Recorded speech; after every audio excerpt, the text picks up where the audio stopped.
Hello, my loves. Welcome to V for Vibrant. My name is Kellyanne, and today is day 2 of talking about literal, actual resources for getting unstuck. And these are tools that you can use for other things in your life and other areas of your life. So I want you to take these in and put them in your toolbox or tool belt, wherever you want to put them, and recognize that getting unstuck is something that you're going to have to do a lot in your life because we get stuck mentally on certain thoughts. We get stuck emotionally in certain feelings. We get stuck physically where we just feel like we can't pull ourselves off the couch, or we just can't keep ourselves from eating or doing the thing that we know that we're not supposed to do, but we just kind of do it on autopilot. That kind of stuckness. There are many kinds of stuckness, and we experience them like every freaking day, all the time, in little ways, in little waves. And I want to make sure that you understand why you keep coming back to these things that you feel stuck in. Like, why do I keep coming back if the way that they make me feel is stuck? I only want to come back to things that make me feel free and empowered and like the best version of myself. But if there are things that you keep doing, or thoughts that you keep thinking, or feelings that you keep just wading through like it's thick mud, that don't make you feel like you're the best version of yourself, or don't make you feel empowered to make choices that bring you to a place where you're like, my life is better now because of this choice that I've made, because of these actions that I'm taking, because of these thoughts that I'm thinking. If you have patterns that don't make you feel like your best version, I want you to understand why. Okay. And it's because I teased it in my last video. So go and watch that last video on compassion if you haven't already, because I want you to understand why we actually stay stuck even when we say that we want to be unstuck. Okay. If that concept blows your mind, go and watch that video first, please. Now, if you have seen it, this is what I teased last time: is what do I like about being stuck in this thing? Okay. So I'll give you an example. I will sometimes get stuck on, if somebody gives me criticism, and as an ADHD autistic person, I tend to have rejection sensitivity dysphoria. So I often think that the criticism that I'm receiving is much worse and is so much bigger and like world changing than it actually is. I've been able to like train my brain to pull myself back in and go, actually, everybody doesn't think that now just because one person said it. And you don't have to think that about yourself because one person said it. It's just that one person who gave you a criticism, and you get to choose whether or not you accept that about yourself and you think, yeah, that is something I need to change, or that's their issue. That's their projection onto you. And you're acting as a mirror, and you just get to go, look in the mirror, baby, because that's not me. Okay. So for me, criticism been hard, but lately, I think the thing that I get most stuck on about criticism is I will cycle back through the feelings of, oh no, I'm bad. Oh no, I did it bad, which is a shame response. And shame is one of the emotions that I get stuck in most frequently. So I've also done a lot of work to unearth my shame, kind of pull my shame's head out of the sand and go, you don't actually need to feel that way. You're not a bad person. You just made a mistake, or you're just not showing up in your best today. You're just not 100% today, and you're allowed to show up even when you're not your best. You're allowed to forgive yourself and give yourself permission for doing things even when you're not perfect. Ah, not perfect. Ew, gross. How dare. I have gotten to a place where I'm like, I see you, shame. I see what you're doing and I see what you're trying to do. I see you trying to make me hurt myself because because criticism makes me think that somebody else is trying to hurt me when they're not. It's not an attack. Somebody's just trying to help me change for the better, whether or not I accept it or asked for it. And recently, I'll give you a recent example. Somebody told me that I wasn't showing up at my 100%, and I kept cycling through. What a bitch! How dare they? They don't even know. They don't even care about me. They don't respect me. I don't respect their criticism because they have never shown me respect. So I'm just going to push it to the side. And I'll push it to the side, but then the thought will come back. And this is called an intrusive thought. Something that you don't want to be thinking, but will kind of wedge its way into the center and go, you suck. You suck. You're the worst. This person thinks this bad thing about you, and now that is who you are. I'll come back to this pattern and I will get stuck as though it's that one sock that has no partner anymore, no pair, just a singular sock stuck in the dryer. And it goes in with every load. I think new thoughts. I put new thoughts and a new focus. I'm at work. I'm trying to do something else, and now I'm doing something else, and now I'm doing something else. I'm putting new loads of clothes into my brain's dryer. I'm putting new thoughts into my brain's dryer, and yet that sock still is there, just cycling through again. even though I don't want it to be, and even though I don't like the pattern of getting stuck again and the pattern of thinking this thought again, because it makes me feel frustrated, it makes me feel angry, it makes me feel disappointed in myself, it makes me feel ashamed. And so in those moments when I catch myself in the pattern, I have to stop and go, oh, I'm noticing this is the second or third or 20th time. Maybe 20th. Yeah, maybe 20th, right? Sometimes 20th, sometimes 100th time that I've thought this today or in the past hour. My goodness, I'm kind of obsessed. I'm low key obsessed with this thought here. And I don't want to be.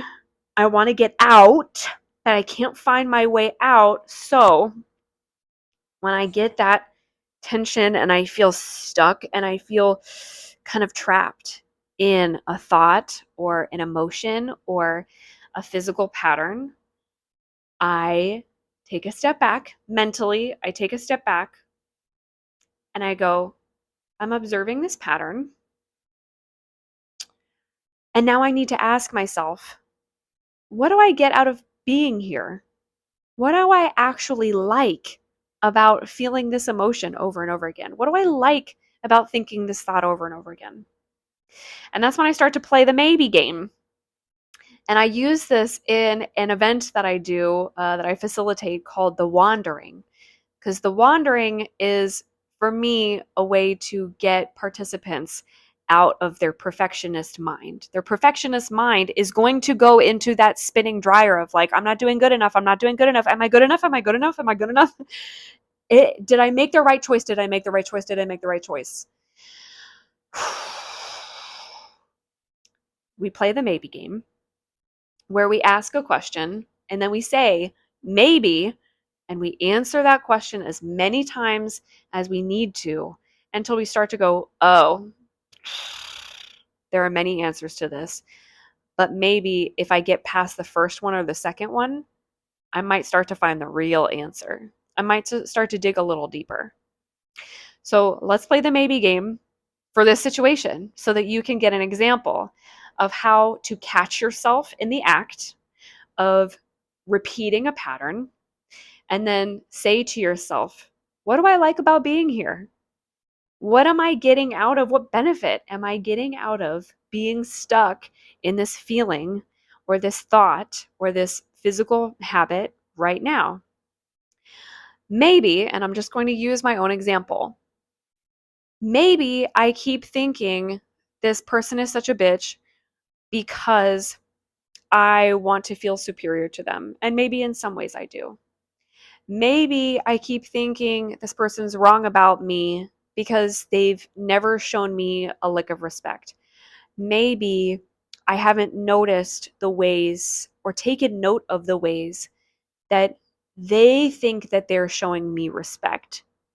Maybe I haven't gotten to know them enough to understand what respect looks like to them. And maybe this is respect.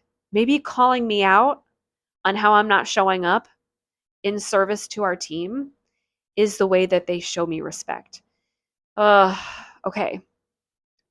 Why do I like being here? What do I get out of it?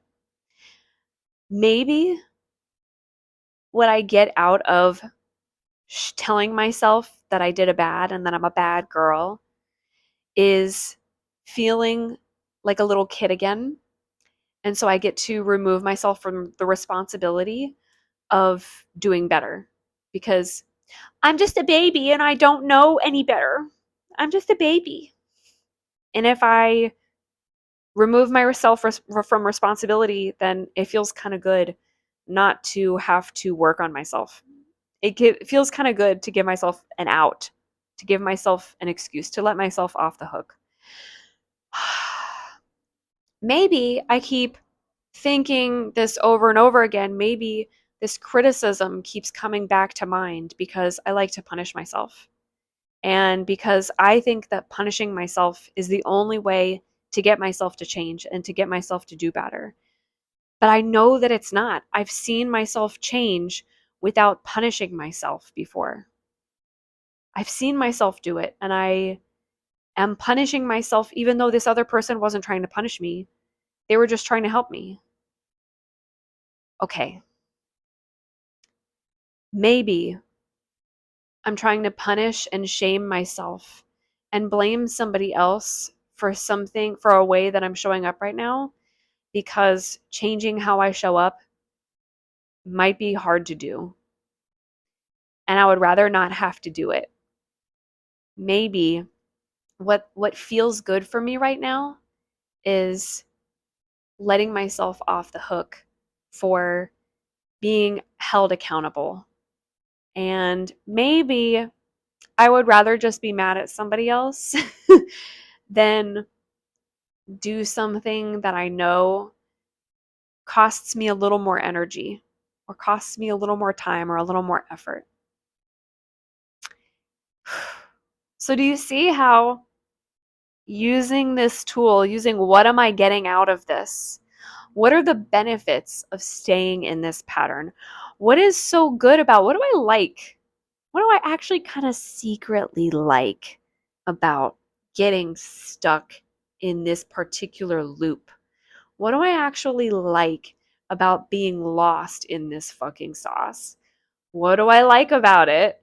And using this maybe tool to find ways, different, multiple pathways, instead of just thinking that there's just one reason, or maybe not even trying to find a reason at all and just staying stuck in the pattern.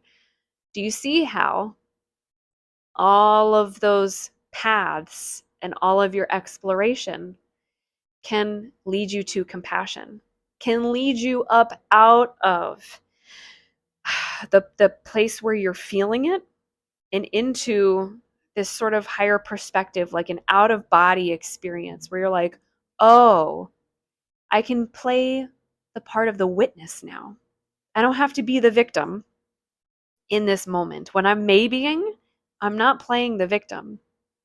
I'm maybe asking the victim how they're feeling or what's going on with them, but I'm playing the role of the witness. I'm getting to observe. And that means I'm seeing multiple pathways that are going to lead me out of my stuckness. And they don't have to be just one way out, and they can be all of the ways that I take. I can take all of these pathways all at once out of my stuckness because I chose to pull myself out and go, I don't need to drop back in. I don't deserve to be the victim. of somebody's criticism or of that thing that somebody said about me that hurt my feelings, or fill in the blanks. Okay. I don't need to be the victim to this. And in fact, I don't deserve that. I deserve better than to be the victim of this thing. And you know what? Now that I'm noticing that I'm in a loop, I'm going to make a choice here. Because every time I let the loop play and I follow it through, I'm also making a choice. But I'm going to make a different choice this time. I'm not going to choose to play the loop. I'm not going to choose to play the blame somebody else and don't take accountability game. I'm going to take responsibility for my life because I respect myself enough to show myself that I can. And in this moment, I am going to do something to relieve my suffering. Ha. Doesn't that feel a little better just to think about it? Even if you didn't, while I was giving that example, feel exactly how I'm feeling, or you didn't, necessarily resonate with that example, you might still have gotten to use that example and the structure of how I framed what I went through so that you can map onto an experience that you're going through or have gone through to understand this is how I could have done it better, or this is how I can try to pursue this. Once I'm done with this video, I am going to sit and either write or think about all of the maybes that could lead me out of my sort of victim status that I'm holding while I'm holding myself in this stuck place that I don't want to be in, that I secretly kind of do want to be in. I hope that this has helped you. I hope that you take this and use this as a resource. I hope that you share this with people you love, not as an example of how they can, get the fuck out of their own victimhood. Hi, if you're a friend who's been shared with, they didn't mean it that way. Don't take it personally. Just understand that the person who sent this to you loves you and wants you to feel empowered in your choices. Ugh. Send this to somebody who you want to feel empowered in their choices, because whether you know it or not, whether you specifically know it or not, everybody is going through something. Everybody is stuck in some way in some area of their life. And everybody needs to hear this. Okay. So I hope that you take this resource, that you use it, that you watch this video, you put it in a playlist if you need to. You join the Vibrant Resource Library on Patreon. That's linked in my description below. So you can get all of my Getting Unstuck Out of the Pit resources. I hope that you subscribe so that you can receive the next 2 resources that I have over the next 2 days. And I hope that you like this video, comment on anything that came up for you, and I hope you have a beautiful, wonderful rest of your day. I love you so much. You're deserving of all the love you desire. And I'll see you in the next one. Mwah! Mwah! A different spin this time than the last one.